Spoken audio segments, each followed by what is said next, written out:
বিরোধী দলের পক্ষ থেকে একজন প্রার্থী ছিল, সেই বিষয়ে আপনাদেরকে ব্রিফ করার জন্য এখানে উপস্থিত আছেন আমাদের বিরোধী দলের সম্মানিত উপনেতা জনাব ডক্টর সৈয়দ আব্দুল্লাহ মোহাম্মদ তাহের। তিনি এখন আপনাদেরকে এই বিষয়ে ব্রিফ করবেন।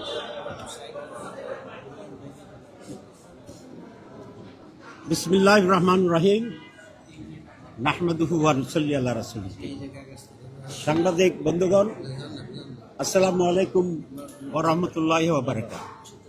আজকে বাংলাদেশের রাজনীতি ইতিহাসে কিছুটা ব্যতিক্রমধর্মী একটা বিষয় ঘটেছে। আপনারা জানেন, এর আগে মাত্র একবার প্রেসিডেন্ট নির্বাচন হয়েছিল সংসদ সদস্যদের মাধ্যমে, যেখানে আওয়ামী লীগের পক্ষ থেকে বদরুল হাসান চৌধুরী বিচারপতি, উনি ক্যান্ডিডেট ছিলেন।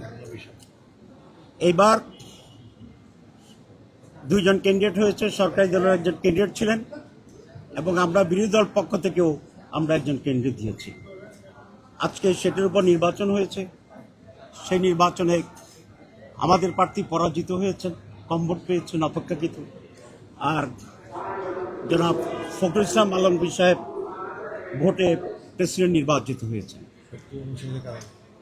আমরা ওনাকে অভিনন্দন জানাই, যেহেতু নির্বাচিত প্রেসিডেন্ট সকলের প্রেসিডেন্ট।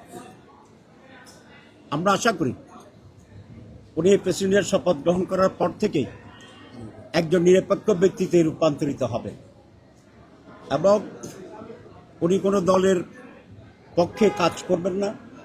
উনি দেশের পক্ষে, জনগণের পক্ষে এবং গণতন্ত্রের পক্ষে অত্যন্ত বলিষ্ঠ ভূমিকা পালন করবেন।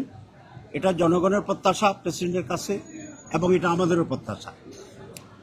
আজকে যে নির্বাচনটা হয়েছে, সেখানে এমপিরা দলের বাইরে গিয়ে নিজের পছন্দের ক্যান্ডিডেটকে ভোট দেওয়ার সেই সুযোগটি ছিল না। যদিও আমরা জুলাই যে ম্যান্ডেট তৈরি করেছি, সনদ তৈরি করেছি, সেখানে প্রস্তাব ছিল যে শুধুমাত্র অনাস্থা প্রস্তাব ছাড়া আর সকল বিষয়ে যে কোনো এমপি স্বাধীনভাবে তার মতামত পেশ করতে পারবে এবং বাজেটের বিষয়টিও শুধু আছে দুটি। কিন্তু এখন পর্যন্ত যেহেতু জুলাই সনদটি পার্লামেন্টে পাশ হয়নি, সে কারণেই আমরা এই 70 অনুচ্ছেদ অ্যামেন্ডমেন্ট হয়নি এবং সে কারণেই যারা ভিন্নমত পোষণ করে তাদেরকে ভোট দেওয়ার সেই সুযোগটা আমরা দিতে পারিনি। এই জন্য আমরা দুঃখিত, কারণ গণতন্ত্র চর্চার জন্য মাননীয় এমপিদের একটা স্বাধীন মতামত দেওয়ার এই সুযোগ থাকা অত্যন্ত দরকার। অবশ্য আমরা এই নিয়ে আমাদের আন্দোলন অব্যাহত রেখেছি। আমরা এখনো জুলাই সনদ বাস্তবায়নের জন্য, আপনারা জানেন যে আমরা মাঠে আছি এবং ইতিমধ্যেই একটি লং মার্চও ইতিমধ্যে আমাদের কর্মসূচি ঘোষণা হয়েছে। তো আমরা এই নির্বাচনে অংশগ্রহণ করার পিছনে যে মৌলিক কারণগুলো ছিল, প্রথমটি হচ্ছে দেশের গণতান্ত্রিক চর্চা থাকা উচিত এবং এই সমস্ত চর্চার মাধ্যমে গণতন্ত্র আরও সুষম হতে হবে, এটা আমরা আশা করি। 2 নম্বর হচ্ছে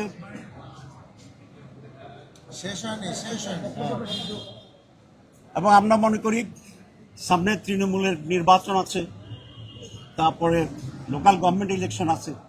এই সমস্ত ইলেকশনেও প্রত্যেকেই তার নিজস্ব মতামত দেওয়ার সেই সুযোগটি যেন থাকে, সেই ব্যাপারেও আমরা সরকারি দলকে উদ্বুদ্ধ করার চেষ্টা করছি, আমরা দাবি জানাচ্ছি এবং সেটা যদি হয় তাহলে গণতন্ত্র আরও বেশি প্রাতিষ্ঠানিক রূপ লাভ করবে বলে আমরা আশা করি। তো আমরা এটা জানতাম যে আমাদের বিজয় সম্ভাবনা একেবারেই ক্ষীণ, যেহেতু পার্লামেন্ট মেম্বারদের রেশিও ভিন্ন রকম আছে। তারপর আমরা করছি এই জন্য যে, যেটা আমি বলেছি, গণতন্ত্রের চর্চাটা এখানে যাতে ভালো হয়। তো এটা একটা কারণ। 2 নম্বর কারণ হচ্ছে আমাদের হিউজ নাম্বার অফ বিরোধী দলের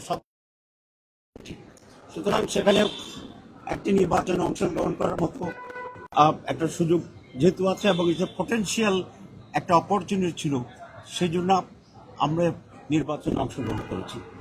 তো আমরা সেই আশাবাদ আবারও ব্যক্ত করতে চাই যে নির্বাচিত প্রেসিডেন্ট নিরপেক্ষভাবে, দক্ষতার সাথে এবং দেশপ্রেমের পক্ষে উনি তার ভূমিকা পালন করবেন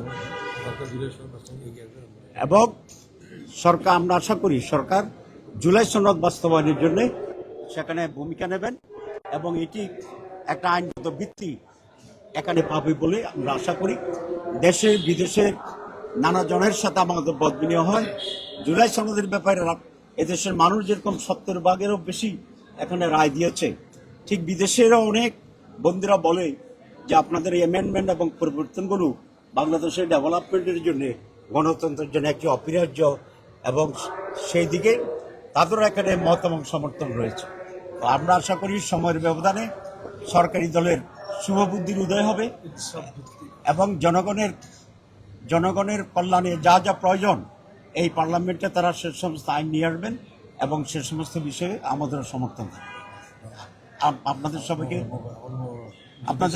আপনাদের সবাইকে আমরা ধন্যবাদ জানাচ্ছি, সাথে সাথে আজকের নবনির্বাচিত প্রেসিডেন্টকেও আমরা অভিনন্দন জানাচ্ছি।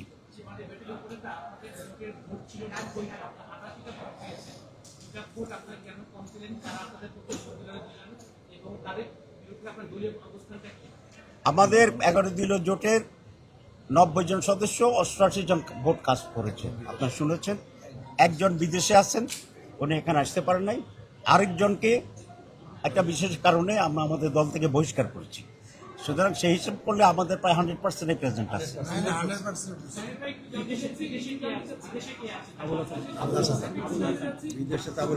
আপনারা নিয়মের মধ্যে থেকে বললেন, একটু আগে বললেন যে জুলাই সনদ বাস্তবায়ন করেনি, আবার নিয়মের মধ্যে থেকে নিয়মটাকে চেঞ্জ করতে চাচ্ছেন এবং এই নির্বাচনে অংশগ্রহণ করেছেন যেটাতে আপনারা ফলাফল পূর্ব নির্ধারিত।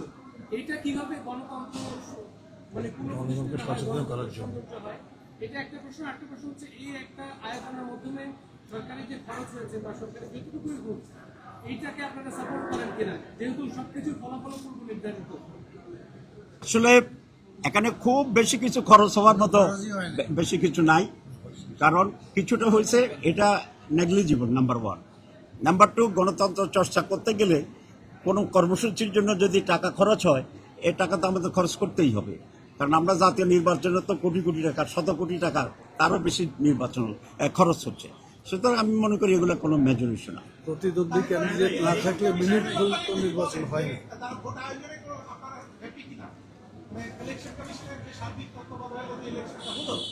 আমরা ইলেকশন কমিশন যেরকম জাতীয় নির্বাচনে কিছুটা কারচুপির পক্ষে ভূমিকা নিয়েছিলেন, এখানে সেরকম হয়েছে বলে মনে হয় না।